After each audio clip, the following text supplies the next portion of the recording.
What is going on, guys? Welcome back to the channel. Short video on the Caddy today.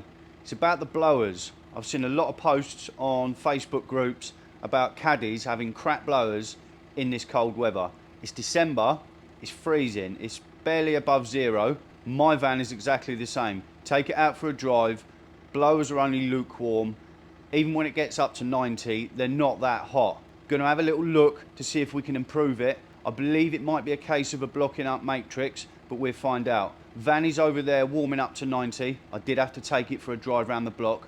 These seem to warm up a lot slower. I don't know why. I have a Mark V Golf with the exact same engine, yet that heats up a lot quicker.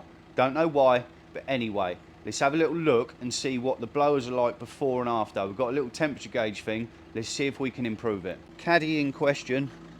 I know it's sunny down here, but everything is still frozen. It is very, very cold. Let's have a little look at what temperature we're rocking at today. We are just about at 90. It's 1.5 out there. It's probably a little bit of heat because the engine's been running. I reckon it's a little bit less than that. Anyway, let's get the blowers on. Hopefully we can get it up to 90.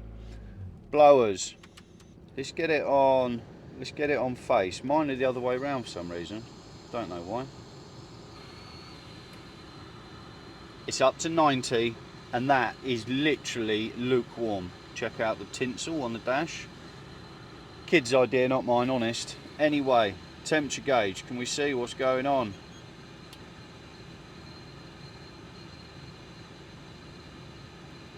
(32, 33, 34). I'm going to let this sit for a minute and we see how warm we can get it.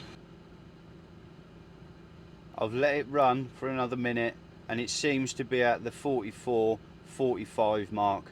Isn't getting any hotter. Now the engine is just below 90. That's because we're not moving.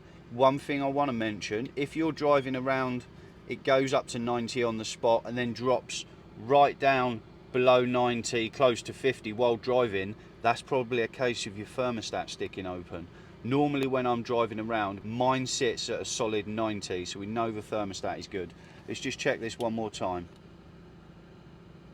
Yep, same again. It's not very well, it's not too bad considering what it is outside. Let's flush this matrix out and see if it makes any difference. We've got the airbox out, I've got the intake pipe off, and we have gained access to the two pipes that live on the bulkhead. You can see I've already pulled the clip out, the top and the bottom hose.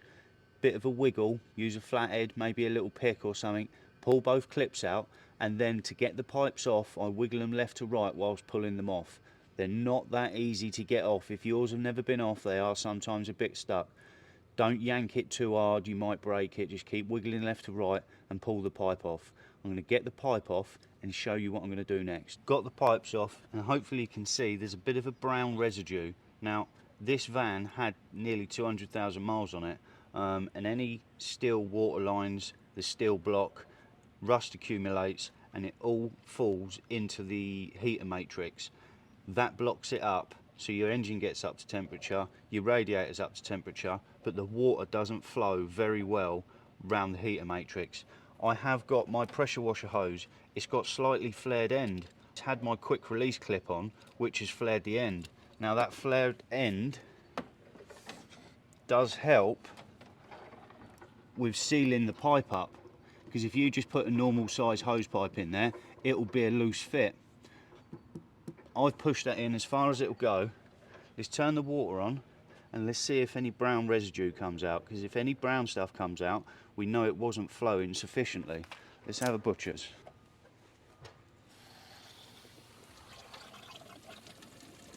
Look at the state of that. Look how brown that is. I'm going to do it till it runs clear. Now I'm going to take the pipe out, stick it in the top one. Push it in as far as it goes. Let's see if any comes out of the bottom hose.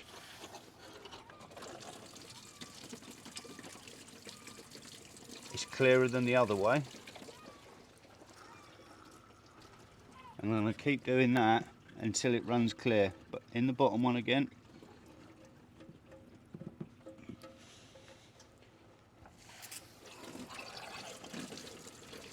A load more brown stuff.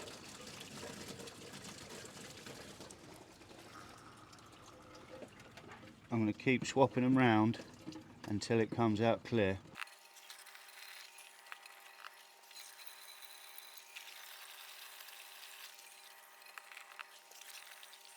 So we've done it 4 or 5 times, pumped it out, no more brown stuff is coming through.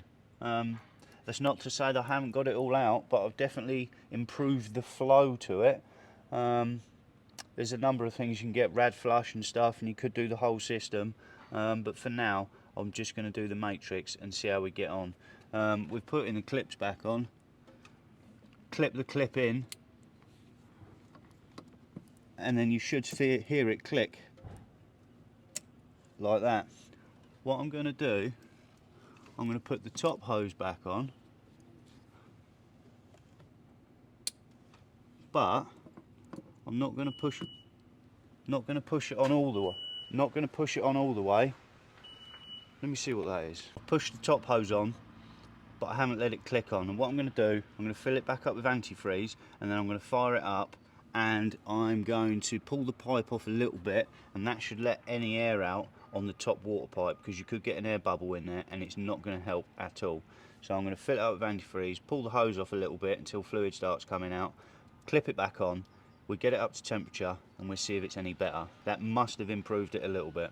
All topped up with antifreeze, we're back in the same spot, we're in the shade, we're not in the sun, just been for a spin around the block. Let's have a look. Oh yeah, that is a lot better than what it was before. Was it near 50s, 40s? That's like a 30-degree improvement. So that's definitely done something. You could get some flush or something like that, which would lift out even more of the black sludge. But that is a lot better than it was before. Definitely something to have a look at on yours. Pull your pipes off, and if you've got a brown residue, it's more than likely that your heater matrix has got a load of crap in it, stopping all the water from flowing through. Because even while the temperature gauge is warm enough and not up to 90, you should feel a lukewarm coming out the blowers. Mine was cold until it got to 90. That is a lot better, and it is very not, oh yeah, that's almost burning your hand. Very nice. Happy days. Well, it's definitely made an improvement on my van. Hopefully it does the same for yours. Any questions, drop them down in the comments. If you found the video useful, click the thumbs up. Don't forget to subscribe. I'll see you guys in the next one. I'm out.